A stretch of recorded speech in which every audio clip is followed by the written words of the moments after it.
ہم ڈرگس پہ بات کریں. اچھا جیسے میں نے صبح شروع میں یہی کہا تھا کہ drugs is just not the form کہ آپ کوکین لے رہے ہیں یا آپ حشیش لے رہے ہیں یا الکوہول لے رہے ہیں. کوئی بھی ایسی ڈرگ جو ہم دیکھ رہے ہوتے ہیں لوگ افیمچی ہوتے ہیں. ڈرگس دوائیوں کا بھی ایک نشہ ہے کہ آپ کو ایک نیند کی گولی کا نشہ شروع ہو گیا اور آپ نے کھانا شروع کر دی. جی ڈاکٹر صاحب. جی کیوں لیتے ہیں لوگ ڈرگس؟ جی why to go towards drugs? دیکھیں اٹس اے پرسنل چوائس. پہلی بات یہ ہے جو ڈرگس لے رہا ہے وہ اپنی مرضی سے ڈرگس لیتا ہے. وہ ضرور بلیم کرتا ہے کسی نہ کسی کو. کبھی پیرنٹس کو کرتا ہے, کبھی سوسائٹی کو کرتا ہے, کبھی مشکلات کو کرتا ہے, کبھی کسی ٹراما کو کرتا ہے. لیکن ہر انسان کے پاس ایک چوائس ہوتی ہے جی اور وہ چوائس ہوتی ہے اچھے برے کی, رائٹ راستہ چننے کی اور غلط راستہ چننے کی. اور جہاں ڈرگس کی طرف جاتے ہیں ڈیفینیٹلی وہ سوچتے ہیں کہ ہم ڈرگس لیں گے ہمیں شارٹ لیفٹ خوشی ملے گی, ہم اس پرابلم سے نکل جائیں گے, ہم کسی ایسے ایموشنز میں چلے جائیں گے جو ہمیں یہ چیز بھلا دے گا. اور اس کی بہت سی وجوہات ہیں. کبھی پیئر پریشر ہوتا ہے, کبھی دوست ہوتے ہیں, کبھی وہ کہتے ہیں کہ پیرنٹس نے ہمیں ٹائم نہیں دیا, کبھی اسٹڈیز اتنی مشکل ہو گئی کہ ہم اس سے کوپ نہیں کر پا رہے تھے, کبھی کوئی اور مسئلہ آ گیا. لیکن آئی بلیو کہ ہر انسان کے پاس ایک چوائس ہے اور وہ صحیح اور غلط فیصلہ کر سکتا ہے. لیتے ہوئے بھی ڈرگ سٹارٹ کرتے ہوئے بھی, اور جب چھوڑنا ہو تب بھی اسی کے اوپر رسپانسبلٹی ہوتی ہے. کہ ہوتا ہے کہ جب ایک پیشنٹ کو لایا جاتا ہے, اور میں نے بہت سالوں ڈرگ ایڈکشن کا ٹریٹمنٹ کیا, یہاں پہ بھی کیا, آسٹریلیا میں تقریباً میں 18 سال رہا, اس میں سے 7 سے 8 سال میں نے ڈرگ ایڈکشن کے لیے کام کیا. تو پرابلم یہ ہے کہ جب وہ چھوڑتا بھی ہے نا, اگر وہ موٹیویٹڈ نہیں ہے اور انٹرسٹک موٹیویشن نہیں, اندر سے نہیں ہے موٹیویشن, تو چھوڑنا آسان نہیں ہے. بالکل ریہیب ہو ہی نہیں سکتا جب تک آپ کے اندر ول پاور نہ ہو کہ I want to get rid of it. Exactly. جی اچھا مجھے یہ بتائیں بسم اللہ, کیونکہ جب آپ یعنی ٹریننگ اینڈ آپ کی ٹریننگز ہو رہی ہوتی ہیں اینڈ آپ کوچنگ کر رہے ہوتے ہو, is it because of peer pressure کہ ہم بچے ہمارے یا ہمارے ارد گرد کے لوگ جو ہیں وہ پیئر پریشر میں الکوہول کنزیوم کر لیتے ہیں یا ڈرگس کی طرف چلے جاتے ہیں؟ بالکل. اچھا آمنہ, جیسے میں کہیں میں پڑھ رہی تھی, کوئی بھی انسان شوگر کی کنزمپشن اس انٹینشن سے نہیں کرتا کہ آگے اس کو ڈائبٹیز ہوگی.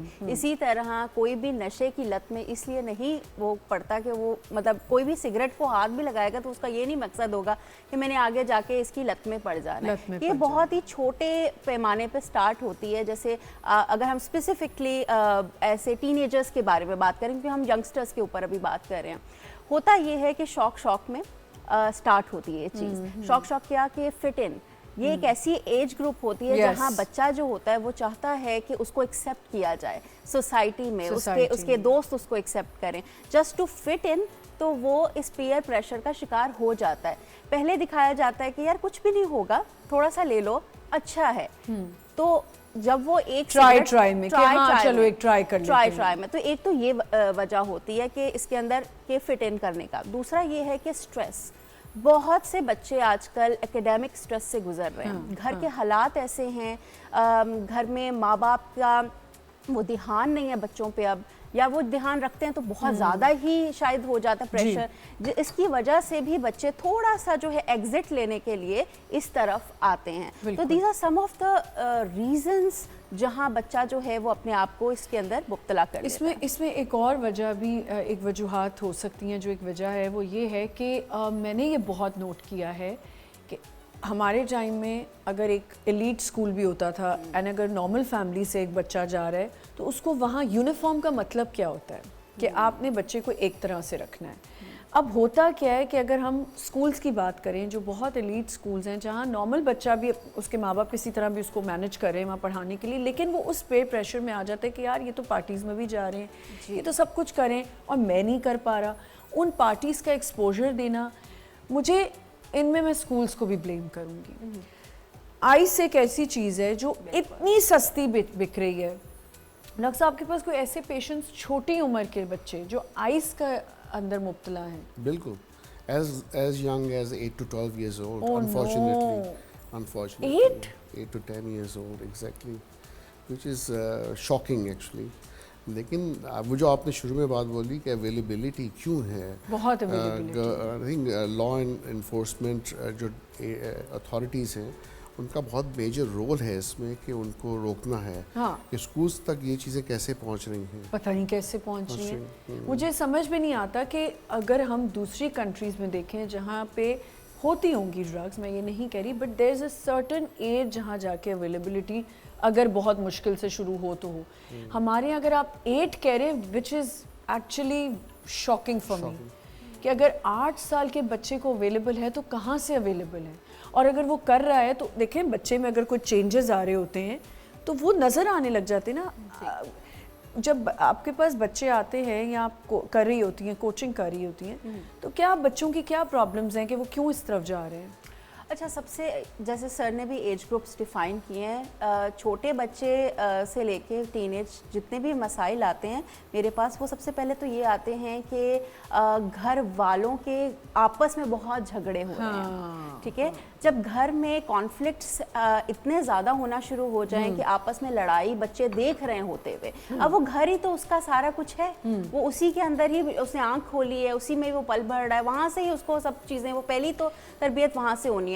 تو وہ جو گھر کے کانفلکٹس ہوتے ہیں نا، وہ ایک بہت بڑی وجہ بنتے ہیں اسٹریس کی بچوں میں. اب وہ ایکسپریس نہیں کر پاتا بچہ، اب وہ ایکسپریس نہ کر پائے تو پھر اس کو یہ جیسے اسکولس میں بھی آپ نے دیکھا ہے کہ ایسے بہت سے مافیاز ہیں جو انوالوڈ ہیں، جو بچوں کو اس چیز میں لگا دیتے ہیں کہ اچھا ٹھیک ہے کوئی بات نہیں بچے یہ کر کے دیکھو، کچھ نہیں ہوتا، تھوڑا سا ہو جاتا ہے. اچھا، آپ دوسری ڈرگس کے بارے میں سر اس کے اوپر زیادہ اچھے سے بات کر سکتے ہیں.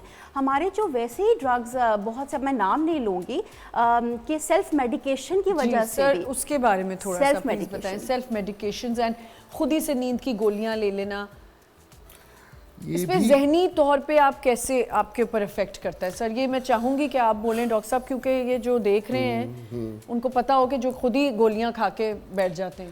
دیکھیں آمنہ، میں نے دنیا میں بہت جگہوں پہ کام کیا ہے، آسٹریلیا میں کیا، آئرلینڈ میں کیا، یو کے میں کیا، لیکن میں نے کسی جگہ پہ، اور سعودی عرب میں کیا 2-3 سال، کسی جگہ دنیا میں نے یہ نہیں دیکھا کہ وداؤٹ پرسکرپشن جو ہے میڈیکیشن کسی بھی جگہ پہ مل جاتی ہیں ایزیلی. یہاں پہ پرابلم یہ ہے کہ ایک تو پاکستان میں ہر انسان اپنی ڈاکٹری کر رہا ہے انفارچونیٹلی. کسی کو نزلہ زکام بخار سے لے کے کوئی بھی ایموشنل ایشو ہو، کہتے ہیں یار یہ دوائی جا کے لے لو، یہ دوائی کام کرے گی. ایک دوسرے کو مشورہ دینا اپنا فرض سمجھتے ہیں. نیند نہیں آ رہی تو یہ گولی کھا لو. اچھا، اس کے لانگ ٹرم امپیکٹس کیا آ رہے ہیں ان کو نہیں پتہ ہے، گردوں پہ، جگر پہ، باڈی کے آرگنز پہ، اور ڈپینڈنس ایڈکشن کے جو ایشوز ہیں وہ اپنی جگہ پہ. تو یہ بہت ہی ڈینجرس طریقہ ہے ایک شارٹ ٹرم پرابلم کو ٹھیک کرنے کا، جو کہ لانگ ٹرم کمپلیکیشن بن جاتا ہے. پھر اس میں پھر بینزوڈائزپینز. سوری، اس میں ایک اور چیز ایڈ آن کرنا چاہتی ہوں. جیسے آپ نے کہا کہ خود سے گولی، ہم نے کسی سے پوچھی، مجھے انسومنیا کا پرابلم ہے، میں نے کسی سے پوچھا، میں نے ایک میڈیسن سٹارٹ کی. ڈاکٹر صاحب مجھے خود ہی فیل ہونے لگا کہ میری میموری ختم ہوتی جا رہی ہے، میری طبیعت اس سے اور خراب ہو رہی ہے، میں انگزائٹی کی طرف جا رہی ہوں. میں نے فوری طور پہ اس کو کٹ ڈاؤن کر دیا کہ میں نہیں لوں گی، چاہے مجھے نیند آئے نہ آئے، میں 4 دن سوؤں گی نہیں، کوئی بات نہیں، 5ویں دن تو نیند آ ہی جائے گی. ڈاکٹر صاحب یہ کتنا آپ کے افیکٹ کرتا ہے نیند کی گولی؟